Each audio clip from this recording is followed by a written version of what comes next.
Hi, good evening and happy Mahashivratri. This is be here. आज बहुत दिनों के बाद मैं ये वीडियो डाल रही हूँ क्योंकि इतने दिनों मुझे टाइम नहीं मिला। एज यू नो कि बेबी का केयर, उसका सब कुछ देख रेख करने में टाइम नहीं मिलता। सो आज मेरे हस्बैंड को भी छुट्टी थी तो सोचा आज मैं वीडियो बना लूँ।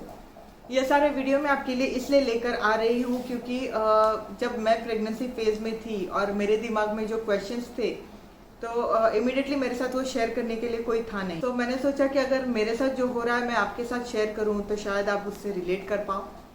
सो इसीलिए मैंने जो अपने वीडियोस शेयर किए वो मेरा प्रेगनेंसी एक्सपीरियंस था, जिसमें मैंने अपना एक नया एक्सपीरियंस आपको बताया था। Then I told you my first and second trimester. फिर मेरा जेस्टेशनल डायबिटीज़ जो सबको नहीं होता और किसी को होता है तो वो भी उसमें से लाइक अपने आप को रिलेट कर सकें। और आज का मेरा जो एक्सपीरियंस है वो मेरा डिलीवरी एक्सपीरियंस है। सो ये ऐसा भी किसी के साथ हुआ हो या हो सकता है। सो इसके लिए मैं आपके साथ ये शेयर कर रही हूँ। तो हुआ ये था कि डॉक्टर ने मुझे डिलीवरी डेट दी थी 11th ऑफ नवंबर। और 11th ऑफ नवंबर के बाद लाइक वी वर रिलैक्स्ड कि 11 नवंबर काफ़ी दूर है। And I was in to my 37th week. So doctor ने मुझे एक विजिट के लिए बुलाया था। 37th वीक कंप्लीट होते ही उसी दिन मुझे उन्होंने विजिट के लिए बुलाया था। So she said we do not need any sonography and everything. So आज 37 वीक पूरा हो गया है। So you might be called any time, like अगर तुमको कोई पेन फील हो या फिर वाटर ब्रेक होता है so immediately call me and then we will have to go for your delivery. We said okay. तो डॉक्टर के पास हम लोग मिल के गए, सब कुछ हुआ और घर गए। उसके दूसरे ही दिन लाइक मैं सो रही थी and I was very happy actually कि 37 वीक कंप्लीट हुआ। उस टाइम मतलब फुल टाइम आपका बेबी हो जाता है। तो नेक्स्ट डे मेरी जैसी रोज़ की आदत थी, मैं दोपहर को सोई हुई थी एंड बहुत ज़ोर से बादल गरज रहे थे और बारिश बहुत ज़ोर से होने वाली थी।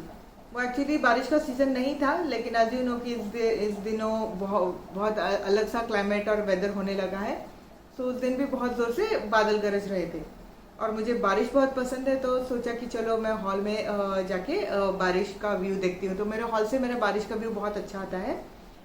तो मैं थोड़ा सा खड़ा होने गई, लाइक बेड पे थोड़ा सा मैं बैठने के हिसाब से मैं थोड़ा सा खड़ी हुई तो थोड़ा सा लीकेज फील हुआ मुझे। तो मैंने सुना था कि प्रेगनेंसी में आपका यूरिन कभी कभी अनकंट्रोलेबल हो जाता है, कभी कभी ऐसे ही लीक हो जाता है। तो मैंने इतना ज़्यादा ध्यान नहीं दिया and I started walking towards the hall. तो मैं वहाँ पे बैठ के बारिश देखने वाली थी। हॉल पे मैं चेयर लेके बैठी तो वहाँ पे भी मुझे थोड़ा सा लीकेज जैसा कंटिन्यूस फ्लो होते हुए लग रहा था और नीचे फ्लोर वेट होने लगा। सो आई जस्ट थॉट कि now I will have to inform my husband. So when I told him he said कि we will have to contact the doctor. Doctor को हम लोगों ने सिचुएशन बताया। डॉक्टर ने बोला कि you come to the hospital and visit me. हम लोग डॉक्टर के लिए मतलब फटाफट हम लोगों ने चेंज किया और हम लोग हॉस्पिटल की तरफ निकले। और जैसे ही हस्बैंड कार पार्क करने गए और मैं साइड में खड़ी थी तो एक सिक्योरिटी गार्ड थी, एक लेडी सिक्योरिटी गार्ड थी, जिन्होंने मुझे देखा और उन्होंने मुझे पूछा कि do you require a wheel chair. तो मैंने सोचा कि हाँ, पूरा रास्ता लीक होने से अच्छा है कि मैं बैठ के चली जाऊँ, डॉक्टर के केबिन की तरफ जाऊँ। फिर हम लोग डॉक्टर के केबिन की तरफ गए। डॉक्टर ने चेक किया तो डॉक्टर बोले कि तुम्हारा सर्विस भी ओपन नहीं हुआ, बेबी भी विद इन रीच नहीं है, तो ऐसे तुम्हारा वाटर ब्रेक कैसे हुआ। I said there is no such specific reason कि अचानक से ही अपने आप होने लगा वो। तो doctor said okay you will have to get admitted. तो complete all the documentation and then get admitted. तो हम लोगों ने सारा डॉक्यूमेंटेशन इमीडिएटली लाइक ख़त्म किया एंड मुझे रिकवरी रूम में रखा गया। तो रिकवरी रूम में जैसा आपको पता है कि हॉस्पिटल में एडमिट होने के बाद आपको गाउन पहनाया जाता है।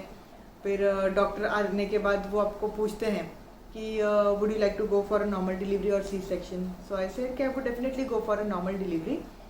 तो सो शी सेड कि बट इन केस अगर ऐसा सिचुएशन अराइज होता है जहाँ पे आपको सी सेक्शन के लिए जाना पड़ता है then we will have to go for it. So you will have to sign this form for us. So मैंने वो फॉर्म साइन कर दिया and doctor said that we can give you 12 hours. जैसे लीकेज हो रहा है वो होना नहीं चाहिए but still we can wait for 12 hours. और हम लोग वेट करेंगे। अगर आपका सर्विक्स ओपन होता है, लीकेज बंद होता है तो we can definitely go for a normal delivery, otherwise a C section. I said okay. फिर मेरे को लेफ्ट साइड में सोने के लिए बोला गया। मुझे एक्चुअली राइट साइड में बहुत सोने की आदत है, लेकिन एज इट इज़ सेड कि लेफ़्ट साइड में बेबी का ब्रीदिंग बहुत अच्छे से होता है। सो मुझे लेफ़्ट साइड पे सोने के लिए बोला गया और मैंने सोचा चलो एक ही दिन की तो बात है, 12 घंटे की बात है। सो मैं पूरी रात 12 घंटे तक मैं लेफ़्ट साइड पे सोती रही। जो ड्रिप लगाने थे वो सारे ड्रिप मुझे लगाए गए और उसके बाद डॉक्टर बार बार मुझे चेक करने आती रही। तो डॉक्टर ने फिंगर इंसर्ट करके चेक किया तो उन्होंने बोला कि अभी तक तुम्हारा लीकेज तो बंद नहीं हो रहा है, तुम्हारा सर्विक्स भी ओपन नहीं हो रहा है। ऐसे बहुत बार हुआ और मुझे कोई पेन भी फील नहीं हो रहा था। तो आफ्टर ऑल वो 12 घंटे बीत चुके थे और डॉक्टर ने बोला कि now we can not do anything but we have to go for the C section. तो थोड़ा सा मैं लाइक डिसअपॉइंट हो गई थी कि मुझे सी सेक्शन नहीं करवाना था। मैंने उसके लिए बहुत सारी एक्सरसाइजेस करी थी, रोज़ वॉक कर रही थी इसी होप में कि मुझे नॉर्मल डिलीवरी मेरी हो, बट वो नहीं हो रहा था तो मैं बहुत डिसअपॉइंट हो गई। लेकिन on the other hand I was also happy कि we are going to meet a baby. So मेरी डॉक्टर भी आ चुकी थी और फिर मुझे ऑपरेशन थिएटर में मूव करने जा रहे थे। तो उसके पहले मेरे 3 गाउन्स भीग चुके थे, इतना मतलब मेरा वाटर लूज हो चुका था। और डॉक्टर ने बोला था कि baby comes in a dry condition, तो उसके बाद हमको ज़्यादा रुकने नहीं आता, हम लोगों को इमीडिएटली डिलीवरी करनी पड़ती है।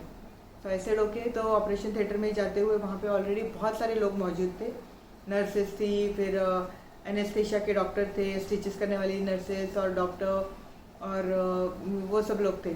तो एक डॉक्टर ने मुझे इन्फॉर्म किया कि तुम्हारे बैक में 3 इंजेक्शन दिए जाएंगे, उसके बाद तुम्हारा नीचे का पार्ट फुल सुन हो जाएगा, तुमको कुछ समझ में नहीं आएगा कि वहाँ पे क्या हो रहा है, सिर्फ तुमको ये लगेगा कि तुम्हारे पेट पे हाथ थपथपाए जा रहे हैं।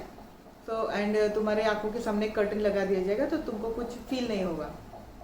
आई सेड ओके। तो फिर सारे प्रोसीजर शुरू हो गया और विद इन 23 मिनट्स मुझे ऐसे बेबी के क्राइंग की आवाज़ आई। So then I was not in to my senses, मुझे ना समझ ही नहीं आया कि वो मेरा बेबी है।